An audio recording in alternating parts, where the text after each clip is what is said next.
السلام علیکم ورحمۃ اللہ وبرکاتہ۔ میری آپ سب سے گزارش ہے کہ اس کہانی کو بہت غور سے سنیے گا اور اس کہانی کو سننے کے بعد تہیہ کر لیجئے گا کہ ہم نے بھی انشاءاللہ مل کر ایک ایسے ہی معاشرے کو جنم دینا ہے۔ ہم نے بھی ایک ایسا ہی معاشرہ تخلیق کرنا ہے جہاں پر کمزور کو طاقت دی جائے، جہاں پہ جو مشکل میں ہے اس کی مدد کی جائے۔ کہانی کچھ اس طرح سے ہے کہ حضرت جلیبیب رضی اللہ تعالیٰ عنہ ایک گمنام شخص تھے۔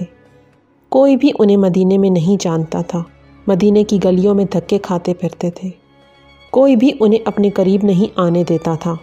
بچے انہیں راستے میں پتھر مارتے تھے کیونکہ ان کا حسب و نسب کسی کو پتہ نہیں تھا اور ان کے ماں باپ کا بھی کسی کو پتہ نہیں تھا، اسی لیے ان کا پورا نام بھی کسی کو نہیں پتہ، یعنی غلاموں سے بھی بدتر حالت میں وہ تھے۔ اس وقت جو غلام تھے جیسے حضرت سیدنا بلال رضی اللہ تعالیٰ عنہ، حضرت سلمان فارسی، ان کے گھر والوں کا پتہ ہوتا تھا لوگوں کو۔ یہ واقعہ صحیح احادیث میں موجود ہے، صحیح مسلم میں یہ واقعہ موجود ہے اور مسند حنبل میں بھی یہ واقعہ موجود ہے، اور یہ واقعہ تفسیر ابن کثیر میں بھی موجود ہے۔ وہ بہت پریشان رہتے تھے اور انہیں معاشرے میں اپنا کوئی مقصد نظر نہیں آتا تھا۔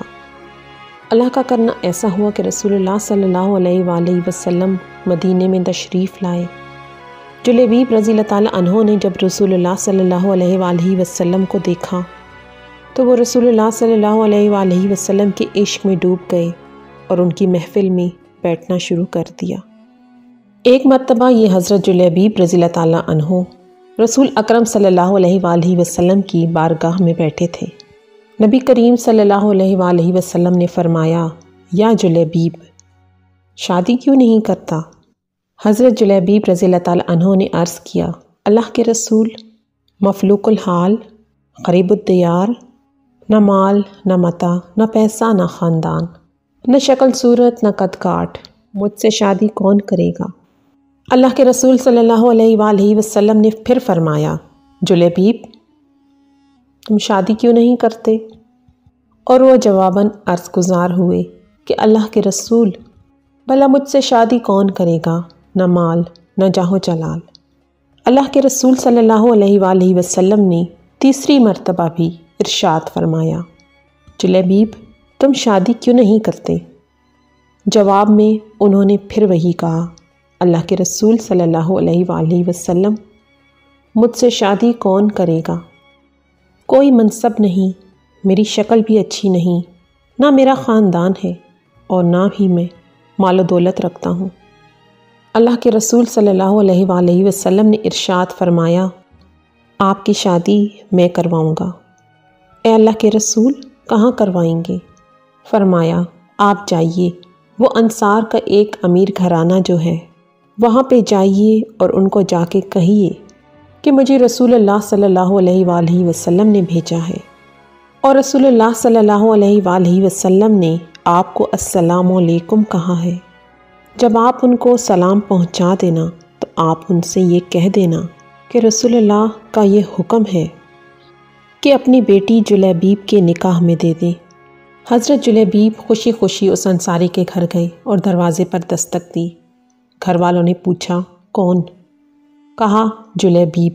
انصاری صحابی باہر آئے، پوچھا، کس لیے آئے ہیں؟ کہنے لگے، رسول اللہ صلی اللہ علیہ وآلہ وسلم نے سلام بھیجا ہے۔ یہ سننے کی دیر تھی کہ گھر میں خوشی کی لہر دوڑ گئی کہ اللہ کے رسول نے ہمیں سلام کا پیغام بھجوایا ہے۔ ارے یہ تو بہت ہی خوش بختی کا مقام ہے کہ ہمیں اللہ کے رسول نے سلام بھیجا ہے۔ جلیبیب کہنے لگے، ساتھ میں ایک پیغام بھی بھیجا ہے۔ کیا پیغام بھیجا ہے؟ انہوں نے فرمایا کہ آپ کے لیے پیغام بھیجا ہے کہ آپ اپنی بیٹی کی شادی مجھ یعنی جلیبیب سے کر دیجیے۔ ان انصاری صحابی نے فرمایا، ذرا انتظار کرو، میں لڑکی کی ماں سے مشورہ کر لوں۔ اندر جا کر لڑکی کی ماں کو پیغام پہنچایا اور مشورہ پوچھا۔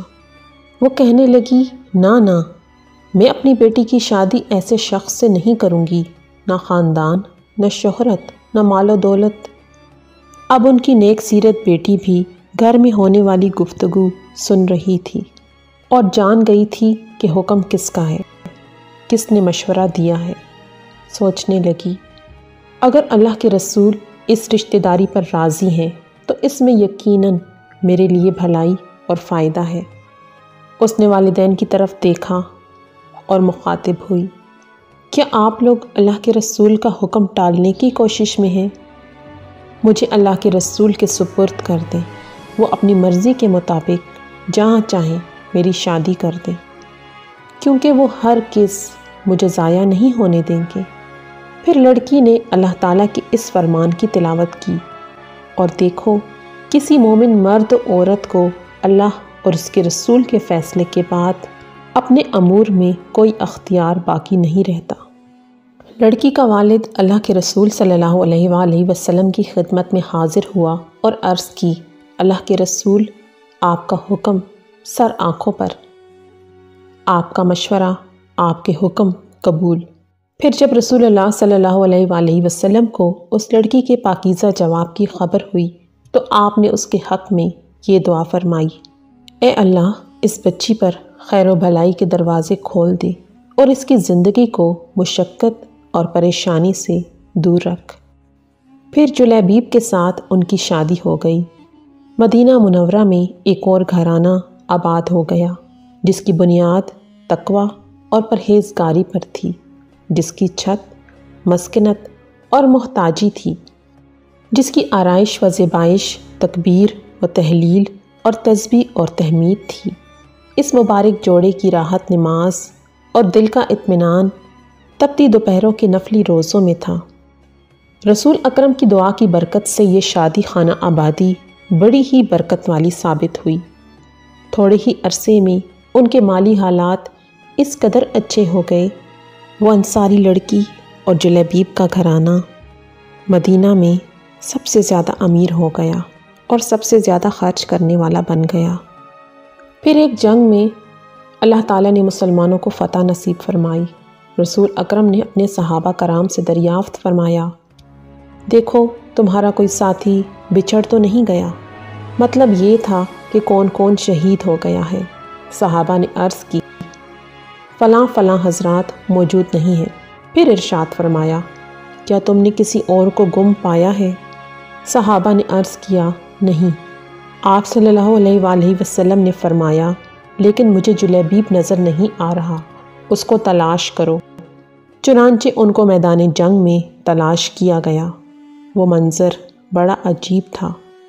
میدان جنگ میں ان کے ارد گرد 7 کافروں کی لاشیں تھیں، گویا وہ ان 7 سے لڑتے رہے اور پھر 7 کو جہنم رسید کر کے شہید ہوئے۔ اللہ کے رسول صلی اللہ علیہ وآلہ وسلم کو خبر دی گئی۔ رؤوف و رحیم پیغمبر تشریف لائے، اپنے پیارے ساتھی کی لاش کے پاس کھڑے ہوئے، منظر کو دیکھا، پھر فرمایا، اس نے 7 کافروں کو قتل کیا، پھر دشمنوں نے اسے قتل کر دیا، یہ مجھ سے ہے اور میں اس سے ہوں۔ پھر آپ نے اپنے ساتھی کو اپنے ہاتھوں میں اٹھایا، اور شان یہ تھی کہ اکیلے ہی اس کو اٹھایا ہوا تھا۔ چھوٹا قد تھا۔ کہتے ہیں کہ پوری کی پوری میت کو رسول اللہ صلی اللہ علیہ وآلہ وسلم نے اکیلے اپنے ہاتھوں سے اٹھایا۔ جلیبیب رضی اللہ تعالیٰ عنہ کے لیے قبر کھودی گئی، پھر نبی کریم صلی اللہ علیہ وآلہ وسلم نے اپنے دستے مبارک سے انہیں قبر میں رکھا۔ کیا آپ نے سوچا رسول اللہ صلی اللہ علیہ وآلہ وسلم ہمیں کیا پیغام دینا چاہتے تھے؟ آپ صلی اللہ علیہ وآلہ وسلم ہمیں یہ پیغام دینا چاہتے تھے کہ جس کا کوئی نہیں اس کا اللہ ہے، اس کا میں ہوں، جس کو معاشرہ دھتکارے گا اسے میں عزت دوں گا، جس کی زندگی میں مشکل ہے اس کے لیے میں آسانی پیدا کروں گا۔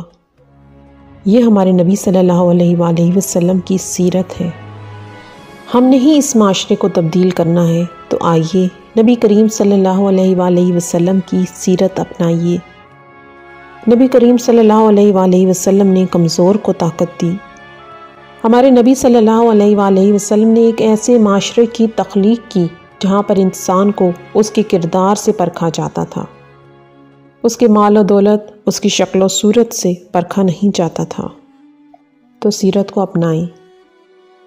تاکہ ہم بھی لوگوں کی زندگی میں آسانی پیدا کر سکیں۔